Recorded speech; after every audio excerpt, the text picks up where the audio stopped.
নমস্কার বন্ধুরা, welcome to এসটিউনিক sports. বন্ধুরা, এই ভিডিওতে আমরা কথা বলবো কিছু ট্রান্সফার আপডেট নিয়ে। ইস্টবেঙ্গল কিন্তু চুপচাপ একজন প্লেয়ারকে সাইন করিয়ে নিয়েছে, সেই প্লেয়ারের আপডেট দেবো। বিদেশি প্লেয়ারদের নিয়ে আপডেট দেওয়া রয়েছে। ইস্টবেঙ্গলের ফাইনাল ম্যাচ নিয়েও আপডেট শেয়ার করা রয়েছে এই ভিডিওতে। তো খুবই একটা ইন্টারেস্টিং ভিডিও হবে, শুরু থেকে শেষ পর্যন্ত দেখো। আর ভিডিও ভালো লাগলে সকলে একটা করে লাইক করে 500 লাইকের টার্গেট আমাদের পূর্ণ করে দিও।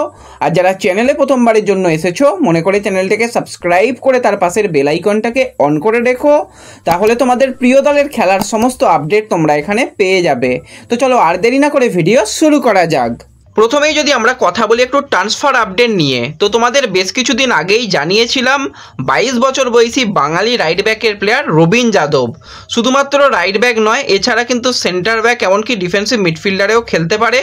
বেঙ্গালুরু এফসির সঙ্গে তার কন্ট্রাক্ট শেষ হয়ে যাচ্ছে, তারপর কিন্তু সম্পূর্ণভাবে কিন্তু সে ফ্রি প্লেয়ার হয়ে যাচ্ছে। মোটের ওপর অল্প সময় গেম টাইম পেলেও কিন্তু যথেষ্ট ভালো ফুটবল খেলতে দেখা গেছে এই রবিন যাদবকে। এবং এই প্লেয়ারকে যে অলরেডি সাইন করিয়ে নিয়েছে নর্থ ইস্ট ইউনাইটেড এফসি, সেটা তোমাদের জানিয়ে দিয়েছিলাম। তো বেঙ্গালুরু এফসি কিন্তু অফিসিয়ালিভাবে রবিন যাদবকে থ্যাংক ইউ জানিয়ে দিয়েছে। তো এরপর যদি চলে আসি আরও একজন ভারতীয় প্লেয়ারকে নিয়ে, তো এই প্লেয়ারকে নিয়ে কিন্তু প্রতি বছরই বেশ টানাটানি হয়। এবছরও কিন্তু সে অন্য একটা ক্লাবে সাইন করে দিয়েছে। 25 বছর বয়সী ভারতীয় রাইট উইঙ্গারের প্লেয়ার শ্রীকুত্তান। তো গোকুলামের সঙ্গে যুক্ত ছিল। এবছরে তার আই লিগের যদি পারফরমেন্স নিয়ে কথা বলা যায়, 17টা ম্যাচে 3টে গোল 4টে অ্যাসিস্ট তার কাছ থেকে দেখা গেছে। এছাড়াও কিন্তু সে টোটাল সিজনে ভালোই ফুটবল খেলেছে। ডুরান্ড কাপেও তার কাছ থেকে 2টো গোল দেখা গিয়েছিল। তো যথেষ্ট এক্সপিরিয়েন্স প্লেয়ার এবং গোকুলামের হয়ে কিন্তু ভালো ফুটবল খেলার অভিজ্ঞতা রয়েছে। তো যেরকমটা আপডেট বেরিয়ে আসছে, এই প্লেয়ারকে কিন্তু এবার সাইন করিয়ে নিয়েছে ইন্টার কাশি। পরবর্তী সময়ে কিন্তু আমরা ইন্টার কাশির জার্সি গায়ে শ্রীকুত্তানকে দেখতে পেতে চলেছি। এটা ডিল ডান হয়ে গেছে, কিছুদিনের মধ্যেই কিন্তু অফিসিয়াল আপডেট এসে যাবে। তো এরপরে যদি আমরা আরও একজন বিদেশি প্লেয়ারকে নিয়ে কথা বলি, কিছুদিন আগেই তোমাদের জানিয়েছিলাম, তারই কিন্তু অফিসিয়াল কনফার্মেশন এবার এসে গেছে। তো প্লেয়ারটা হচ্ছে 34 বছর বয়সী স্প্যানিশ সেন্টার ব্যাকের প্লেয়ার কার্লোস ডেলগাডো। এবং উড়িষ্যা এফসির ক্যাপ্টেন, যথেষ্ট ভালো কিন্তু তাকে ফুটবল খেলতে দেখা গেছে। উড়িষ্যা এফসিতে অনেক দিনই উড়িষ্যার সঙ্গে যুক্ত ছিল। তো যেরকমটা বলেছিলাম, তার সাথে কন্ট্রাক্ট বাড়াতে চলেছে উড়িষ্যা এফসি। সম্ভবত একটা সিজন বলেছিলাম, কিন্তু আজকে অফিসিয়াল কনফার্মেশন এসে গেছে। আরও 2টো সিজনের জন্য কিন্তু কার্লোস ডেলগাডোর সঙ্গে কন্ট্রাক্ট বাড়িয়ে নিল উড়িষ্যা এফসি। তাদের বিদেশিটা মোটামুটি সেট হয়ে গেছে। মুদ্রাটা ফলকে নিয়ে একটু প্রশ্নচিহ্ন তো রয়েছে, সম্ভাবনা রয়েছে তারও কিন্তু থেকে যাওয়া। যেহেতু কন্ট্রাক্টেড প্লেয়ার, কোনো রকম অসুবিধা নেই, তাকেও হয়তো রেখে দিতে পারে। এবং যদি সেই জায়গায় ভালো কোনো প্লেয়ারকে পায়, তাহলে কিন্তু মুদ্রাটা ফলকে বিদায় দিতে পারে, এরকম সম্ভাবনাটাই রয়েছে। মোটামুটি ওড়িশার বিদেশিদের জায়গাটাকে একদম তারা চূড়ান্ত করে ফেললো। এরপরে যদি আমরা আরও একজন প্লেয়ারকে নিয়ে কথা বলি, তো 25 বছর বয়সী বাঙালি গোলকিপারকে এবার সাইন করিয়ে নিয়েছে ইস্টবেঙ্গল। তো প্লেয়ারটা হচ্ছে সংগ্রামজিৎ রয় চৌধুরী। ডেম্পোর সঙ্গে যুক্ত ছিল, আই লিগ 2তে খেলছিল এবং যথেষ্ট ভালো গোলকিপার।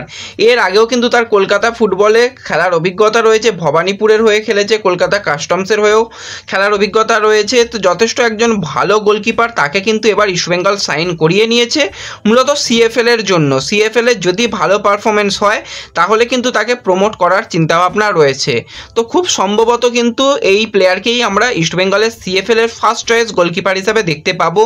এছাড়া তোমাদের কিছুদিন আগেই জানিয়েছিলাম যে গৌরবের সঙ্গেও কিন্তু কন্ট্রাক্ট বাড়িয়ে নেওয়া হয়েছে। তো রনিতের সঙ্গেও কিন্তু কন্ট্রাক্ট রয়েছে। এছাড়া যদি আমরা সিনিয়র দলের দিকে তাকাই, তো সেক্ষেত্রে অনেকজন গোলকিপার রয়েছে, কিন্তু সম্ভাবনা রয়েছে কোনো একজন গোলকিপারকে ছেড়ে দেওয়ার। তো দেখা যাক, সেই নামটাও খুব তাড়াতাড়ি তোমাদের জানিয়ে দেবো আশা করছি। তো তোমরা আশা করি বুঝতে পারছো কোন প্লেয়ারকে ছাড়া হতে পারে, এবং সেই প্লেয়ার যদি অন্য কোনো ক্লাবে গিয়েও খেলে, আমি অন্তত খুশি হব, কারণ তার একটা ভালো ফিউচার পড়ে রয়েছে। সে অন্য কোনো ক্লাবে গেলে অবশ্যই গেম টাইম পাবে।